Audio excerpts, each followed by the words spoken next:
In this episode, I visit with author Corie Adjmi. Hello, everyone. This is Tom Fox back for another episode. And today I have with me author Corie Adjmi.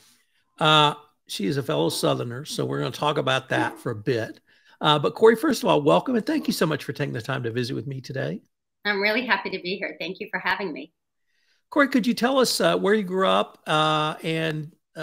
I will say it's in New Orleans since that is on your website. But tell us, what was it like growing up in New Orleans? Because most of us think of New Orleans as either the party city or Mardi Gras or French Quarter. But there's a very different other parts of New Orleans that are equally beautiful and gorgeous. So what was that experience like for you? New Orleans is really amazing. There are so many different parts to the city. So there definitely is the party part of New Orleans, and that lively aspect, and jazz music is definitely a part of the culture there. But my experience, because I was there till I was 16, was more of a childhood experience. And I went to a really amazing school where I was a cheerleader, and it was a wholesome kind of atmosphere. Pep rallies and science labs, and a really wonderful experience. And so that was uptown, which is near Audubon Park and the streetcars, and so I had a really wholesome childhood. And you moved up north. So how did you migrate up to the northern part of the United States? Well, my family, our roots are Syrian and from Aleppo, and both of my parents grew up in the community that came from Aleppo in the early 1900s. They grew up in Brooklyn and moved to New Orleans when they got married for work purposes. So I was born there, and by the time I was 16, they decided they wanted to come back to Brooklyn. So my family moved when I had just finished my sophomore year, so entering my junior year, which is, you can imagine, not the most ideal time in a teenager's life to move. And not just to move from south to north, but also a huge lifestyle, cultural transition. Do you have any brothers or sisters? I do. I have a younger brother. He's 3 years younger, so he was starting his freshman year in high school. And I have a little sister who was 2 when we moved. So she didn't really get the whole New Orleans upbringing. So she's probably more of a Brooklyn girl. Yes, exactly. Where'd you go to college? I went to NYU. And how long have you been an author? It's been about 20 years now. I was a teacher, 4th and 5th grade. And when I had my last child, I was home nursing and started dabbling with writing. So what did you teach in elementary school? I was 4th and 5th grade, so you teach everything: science, math, history, writing, reading. Was it in a public school in Brooklyn or a private school? It was actually a yeshiva, which is a Jewish religious school. And what worked for me was half the day is Hebrew and the other half of the day are secular studies. So my schedule was 12 to 4. And since I was having children, I have 5 children, it worked out that I was able to just work half a day. So what led you to start writing professionally? So it took me a really long time to do my undergraduate work. It took me 6 years because I was having children. And then it took me an additional 6 years to get my graduate degree, which was also in education. And I did my graduate school thesis on storytelling and the study of a family and the Syrian Jewish community in Brooklyn. And I think that was powered by the fact that I loved stories from when I was a little girl. My father used to tell me stories all the time. But the move was really a traumatic moment in my life. And coming to terms with my identity and who I was really shaken. And I think in doing that thesis and talking about the power of stories for individuals and in the classroom, because that was the focus of the thesis, it really fit for me, and something opened up. And when I was done writing it, I just wanted to keep writing. So I took a class at Gotham Writers Workshop. I always mention them in New York because they're amazing, and they do classes in person and online. And really, there was no desire to be a writer, but one thing just kind of led to another. What were some of your early stories about? Did they all sort of come out of your experiences from growing up in New Orleans and then moving to Brooklyn and the sort of challenges from that for you? No, my forthcoming novel that's coming out in May is largely about the move. But my individual stories that were first published were a lot about relationships and marriage. Some about my childhood in New Orleans, for sure. But what really fascinates me is marriage and relationships in general, I would say. Well, we're going to get into some of those topics based upon the blogs you wrote, because I found those really interesting. But what were the first book you wrote? Let me pull it up so I get the name right. Life and Other Shortcomings. It was a series of short stories about the experiences of sort of modern day women. How did you sort of come up with that? Was this a continuation of your exploration of things that interested you? Absolutely. So I did one story at a time. So when I took that Gotham class, I wrote a story, and my teacher said, "I think you have talent. Maybe you should go to Breadloaf Conference, Writers Conference." I had never heard of it. I applied and went. And that first short story was about, it was actually told from a man's point of view, but it was about his perspective, his perception of his marriage. And so it was largely about this man and his views on life and marriage and his limitations, his shortcomings. And so that was the first story that got placed somewhere. And the second one I wrote was about a childhood experience. Not necessarily a specific experience, but the feeling of an experience of like 12-year-old girls together. And so that was the second one. Yeah. So you have another book coming out, and as you said, it's a novel entitled The Marriage Box. And so I've read as much as I can to find out about it.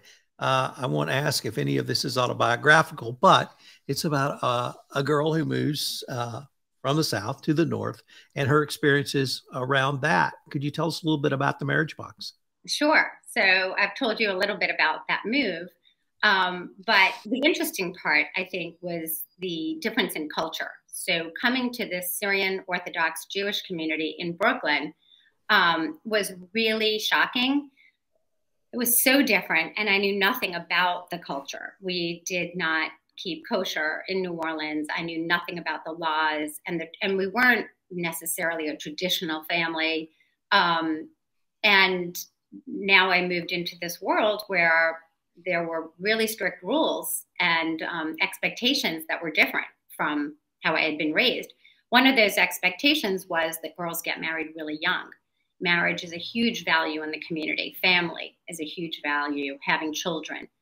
And so it went from going to college to, we want you to get married. And of course, I was floored. I was really shocked by that. And I swore I wouldn't. And then I did. I got married when I was 18.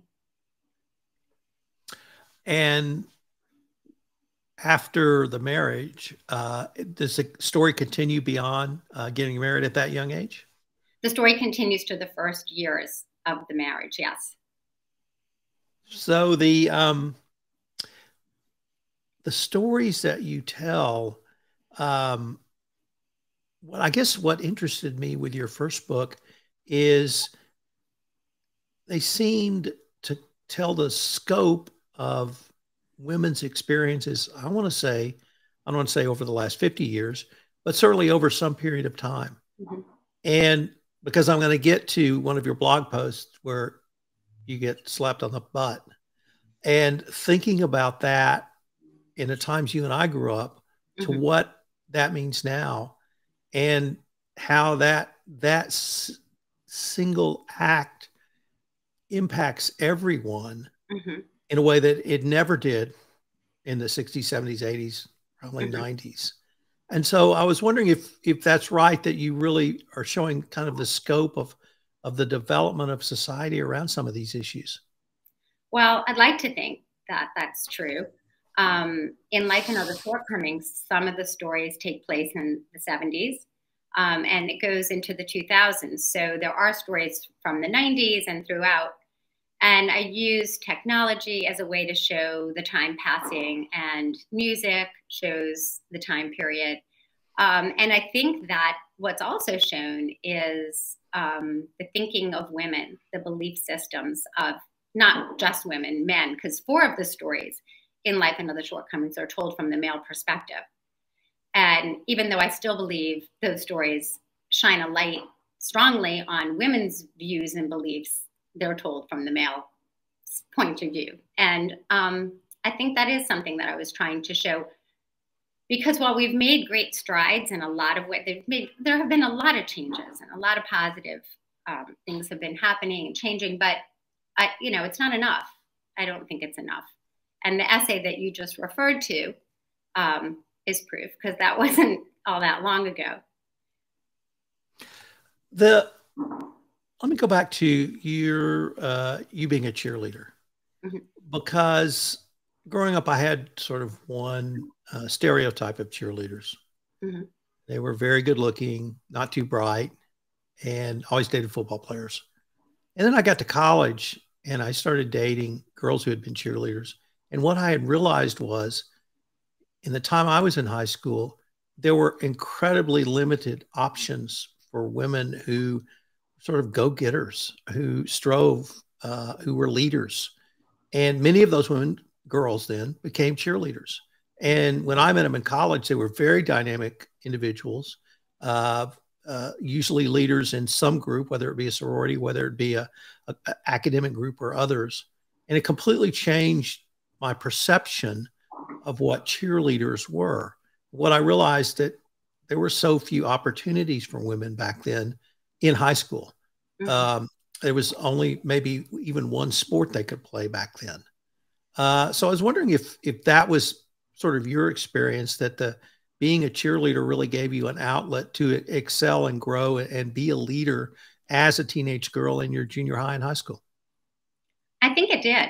I mean, it was really important to me that I made the team, and I had to work really hard to, perfect the jump and, learn all the moves and take it seriously, because the competition to get on a cheerleading squad was tough. And it meant a lot to me. It meant a lot to me too, in a way of belonging. Like, I wanted to be part of something. And I felt a lot of school spirit. So it was just a way for me to show that. Let me turn to your, not your style of writing, but how you write. You mentioned 5 children. So I have to believe you have to write when you can, or you have to set aside a time. But how do you sit down and craft a story, or even a novel? Is it early in the morning? Is it late at night? Do you have to just catch as catch can? What is your time for Corie to write? So it's changed over the years. 20 years ago, it was a lot harder when I first started. Like I said, I had an infant at home. So that's why short stories really worked so nicely for me, because they felt more manageable at the time. I could sit down and read the whole thing if I had to, and get through it and be able to picture the whole story, the beginning, the middle, the end, and be able to just think about it in this bite-sized way. Writing the novel was much, much more difficult, because I could never get enough momentum. I'd get through 20 pages, have to put it down. Sometimes days would go by, weeks, even months. And I couldn't really do what I needed to do with the marriage box until about 10 years ago. So I have a lot more time now. Back then, I'd say both. Morning is definitely my best time to work. But now I can go throughout the whole day, pretty much whenever I want to, and I do. And I switch tasks. Like, I need to do my most focused creative writing in the morning, but I can do like answering emails or promoting and other stuff related to writing in the afternoon. So I'd like to turn now to some of your blogs, because I really enjoyed those. I really felt like I was just having a conversation with you. Your writing is incredibly conversational, non-judgmental, and just delightful, if I could use that word. Thank Let you. me let me start with 3 non-writing tips to get you writing. And you spoke, I suppose I would say, writer's block, but maybe even more.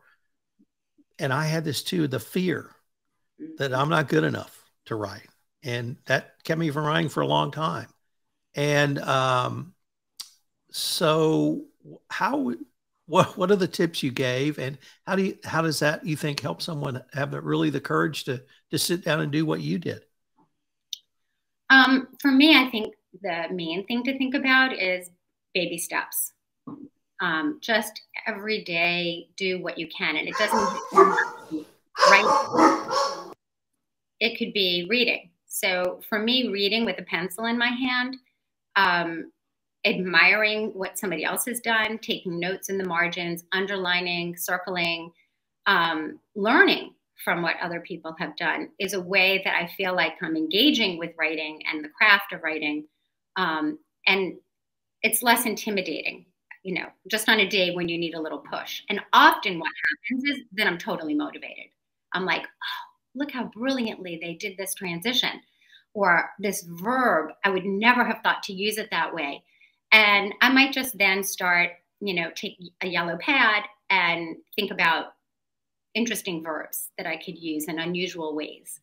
So it's just a springboard to come up with ideas and get you going. I also think reading not just other fiction in my genre is helpful, but reading nonfiction books can be helpful.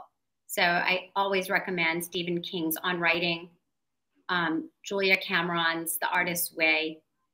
And when you read those kinds of books, you learn that other people have gone down the path and have had fear as well, and have had rejection as well. And you're not alone. So before you have a real writing community, you start to feel like you have this writing community because you're in some kind of a relationship with Stephen King and Julia Cameron, amongst others. And again, it feels not very intimidating that way. You can just be home little by little, even if you're with young children, busy, with household things. You just do a little bit each day and it adds up. The next blog I wanted to explore with you is entitled How I Made Dreaded Book Marketing Fun. But you had 3 steps in there that I found incredibly important. I used them in a little bit different way at a seminal part in my professional career. And those steps were ask, place an order with the universe. 2, believe, have total faith that your dream will be realized. And 3, receive, feel it now as when you get it. So I wanted to maybe explore that with you. How, I guess from the title of the blog post, marketing is not your favorite thing. So how were you able to overcome that dread? Again, baby steps. So in that particular blog, I was talking about, it was the beginning of the pandemic. It was March 2020. That's when I got my advanced reader copies to Life and Other Shortcomings. So here was this 20-year dream.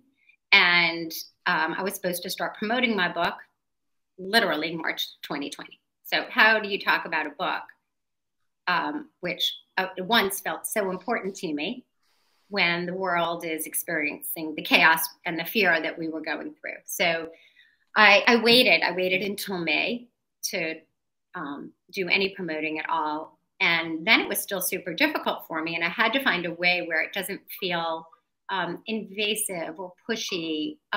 You want to feel like you're sharing something. And so Instagram was new to me. And my daughter was home, not working during that time. And I asked her, I was like, why don't you help me? Let's do this together.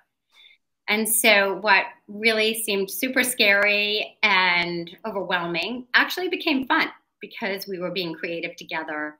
And when I was feeling hesitant to post something, she'd be like pushing me to do it. And we had a good time. We had a really good time doing it. For me, I always knew that when one door closed, the universe would open a second door or another door. what I had to learn was you have to see that open door.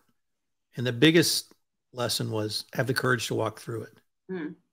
And that's what happened to me. And so I was really struck by that blog post you wrote. The next one, my guy friend grabbed my butt. What should I have done? And I can't tell you how personal that was for me to read that blog post. Made me wonder about my sister, who's less than a year younger than me. But I was really intrigued by the internal dialogue you had around the ways you felt and how you thought about yourself and then the boys out there like me. So could you maybe take us through that blog post? Sure. I think I wrote that around the time of Me Too, maybe right after. And I think it was a time that, not that I haven't been thinking about these issues for decades, because I certainly had been, but things were exposed in a different way. There was a lot of validation going on during that time. And it did make me question, when that happened, my reaction. Because I think when somebody reaches out and touches you in a way that's inappropriate or makes you feel uncomfortable, I think that the way I responded, or women of my generation might have responded, and the way a young woman today would respond would be really different. And I wanted to explore that. So it made me think about, like, what did we see? What did we learn? What did we know then? And how is that different today? So I think the models we saw, whether it was James Bond or, even the way our parents behaved, or messages we heard around patriarchy and women not maybe speaking their mind, not feeling comfortable to speak their mind, being asked overtly and covertly, I guess, to stay small. There were so many messages of keeping quiet and stay small. And also, I guess a big one was not wanting the boy to feel uncomfortable. So, right now, even just saying that, it sounds so ridiculous that while I'm being violated, I'm caring more about, I don't want to embarrass him, I don't want to hurt his feelings. I'll just take my fluttering heart and, walk. I don't know if fluttering is the right word. That sounds too positive. My harshly beating heart, and probably smile even, just not to make the moment awkward. And even talking about this with you now is difficult. Like, I'm definitely having feelings around the unfairness of that and the brutality in that. And I think it's changing. I don't think women would take that today.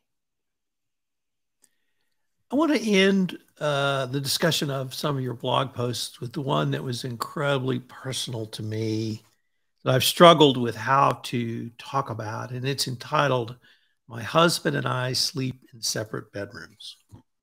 My wife and I sleep in separate bedrooms, and I'm very reluctant to say that publicly. The reality is I love my wife more every day than I loved her the day before.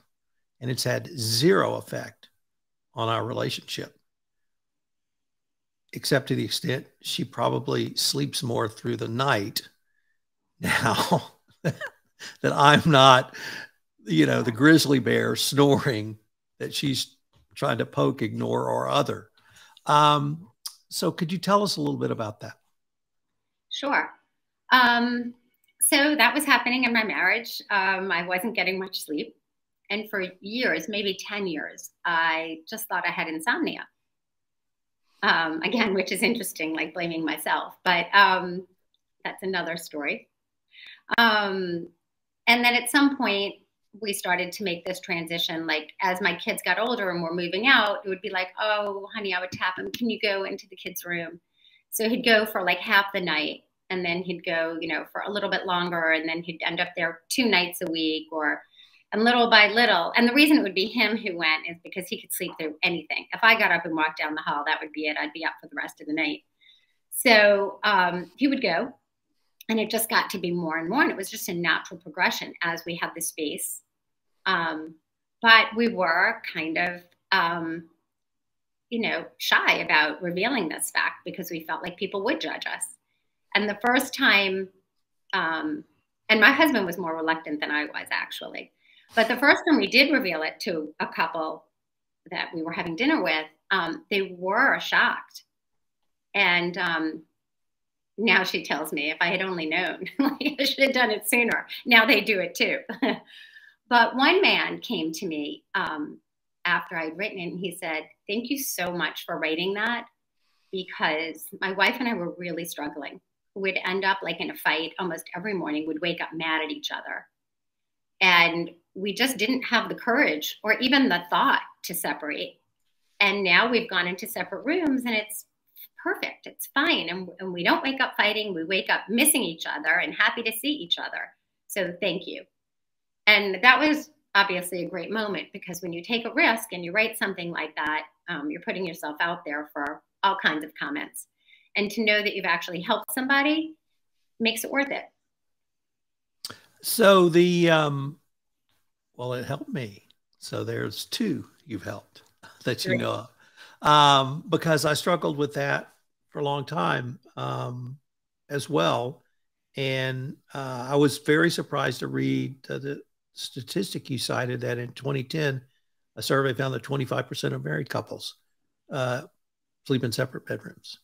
And so, it gave me some comfort to know there are others out there like us. So there was an article recently that showed that the numbers are much higher than that now. Well, maybe I wasn't a trendsetter because we didn't start till 2020. So,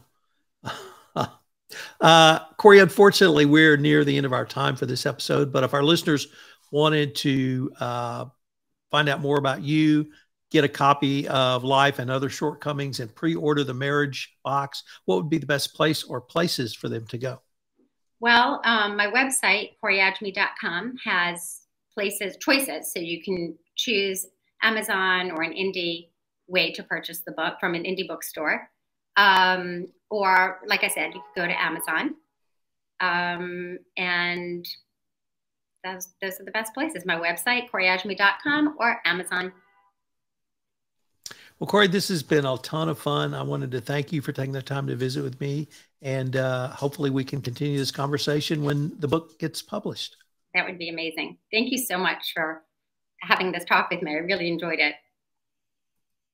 This is Tom Fox again. Thank you so much for listening to this episode of the Sunday Book Review Authors Edition.